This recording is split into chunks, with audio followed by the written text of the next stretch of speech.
What's up, Bulldog? All right, today we're going to be talking about how to de-escalate any situation quickly. So how can you take a confrontation that someone has involved you in, and how can you de-escalate it? And you might think, whoa, why do I need to de-escalate things? Well, you do, because that's how you die. It's by not de-escalating situations. That's how all kinds of bad things happen, right? Anytime that there's a conflict, your goal should be to de-escalate it, not to prove how macho you are or to make it a greater conflict, right? You might think that, oh, well, there's a lot of times where you should be standing your ground and fighting back. And I agree. However, in the majority of situations, when you are in a conflict, it is almost always better to de-escalate the situation rather than to escalate it. Because let's say that you're in a confrontation with someone that could get into a physical altercation and you lose, you get beat up, all right? It's not good. You could die, right? I mean, I'm being serious here in the sense that you should be avoiding fights. Why? Because in those situations, you don't know what's gonna happen. If you lose, maybe the guy curb stomps you and kicks you in the head repeatedly after you're down, or his friends come up and start kicking the crap out of you and bust your kidneys or whatever. You know, there's a lot of bad stuff that can happen because you don't know what's gonna happen, or someone pulls a gun out or a knife out, or you get my drift, right? So, but let's say that you win. Well, maybe you win in altercation, and now what happens after that? All right, so maybe you accidentally kill somebody. Maybe you now create a situation where this guy has a chip on his shoulder and you get jumped someday by him and 4 of his friends, right? Like, no matter what, when you go to a increased level of conflict, it's not a good thing, right? So how do you de-escalate, right? So the big thing that you have to realize is that in order to de-escalate a situation, you have to remain calm and firm. However, what you really want to focus on is responding in an empathetic way, right? So there's a really good book. It's not specifically on de-escalation, but it's called Nonviolent Communication. And in that book, the author talks about ways of communicating with people. And he's got a really, it's just a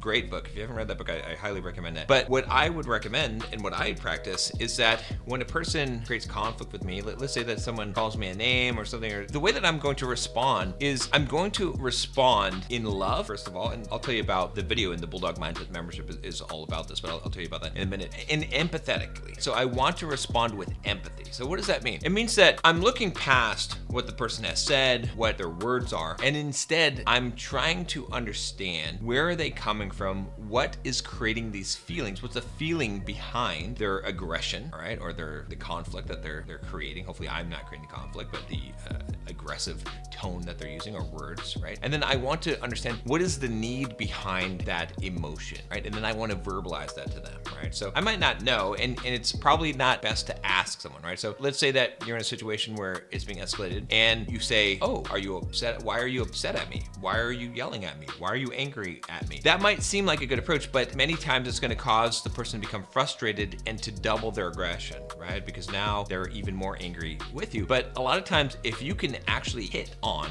what it is that they're feeling, right, which requires some vulnerability from you, then they will calm down because they're starting to feel understood. Usually what's happening, the way you can pacify a person is to make them feel understood. And you might think, well, how's this gonna work if, some person that just wants to get in a fight is yelling at me or talking to me, or road rage or something like that? The answer is it's still that they want to feel understood, right? So you might respond with empathy. Let's say someone yells at you and you might say, oh, it seems like you're maybe feeling some anger right now because of, and you could fill in the blank there. Is it because maybe you feel like I'm not paying attention to you, or I didn't notice you, or I'm not paying you the proper respect, right? These are kind of things, like, it depends on the situation, but you got to use your brain and look for contextual clues and try to figure out what would this person actually, why would they be acting this way, right? That's what true empathy is putting yourself in another person's shoes. And so it could be anything. It could be an argument with your child, could be with your spouse, could be with a friend, and there's always some kind of reason. It could be a stranger off the street. There's always some kind of reason why this person's doing things, right? Because a person that is fine, that's operating at a high level of consciousness, they're not going to just start shit. They're not going to do that,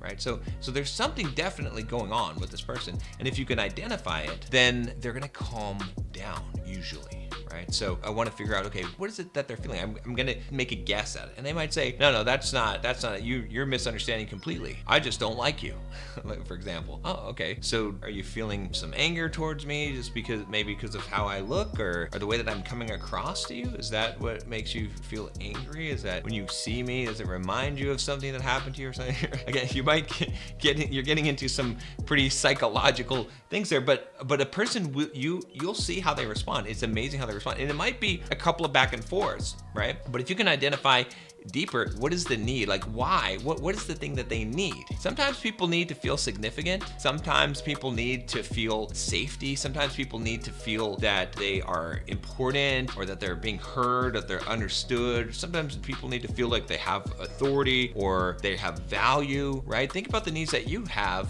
right? And sometimes it might be that someone has a need that they're hungry. That's why they're robbing you, okay? There's different needs behind the emotion that's going on. And if you can identify what that need is, and again, you can ask them, you can say, hey, do you feel like you're not getting this? Do you feel like this is what is going on? You know, do you need this? That can really disarm that situation, right? Because you're responding with empathy, right? And it's what I call responding in love, okay? In fact, this is the mantra that I've been practicing since pretty much the beginning of this year, is in all things, in all ways, respond in love, right? No matter what it is, for all people, in all circumstances, basically all people, all circumstances, every event, I'm going to respond in love. And I've been kind of cycling this through my brain, and it's really helped me a lot. In fact, I went ahead and I put together a video in the Bulldog Mindset membership, a brand new video that you can check out on responding in love, right? What I'm calling the secret to life. And it's amazing when you start doing this, how your life changes and how your interactions and relationships with people change. If you want to check that out, if you're already a member, you can click the link down below and you can check it out, log into the membership. If you're not and you want to get that video, go ahead and sign up. You can sign up for $7, I think, for the first month and check it out, get access to 200 something videos that I have in there. But this is how you de-escalate a situation. You might say, okay, well, this feels kind of weak, and I can understand that, but it actually takes a lot of strength to refrain, right? You shouldn't do this out of fear. You shouldn't do this because you're trying to supplicate someone. It's more that you're responding in love, and that really is the true answer that is going to produce the best outcome, right? It always is going to be a negative outcome when you respond in a way that is not in love. And like I said, if you want to check out the video on that, it's down below, and I'll see you tomorrow.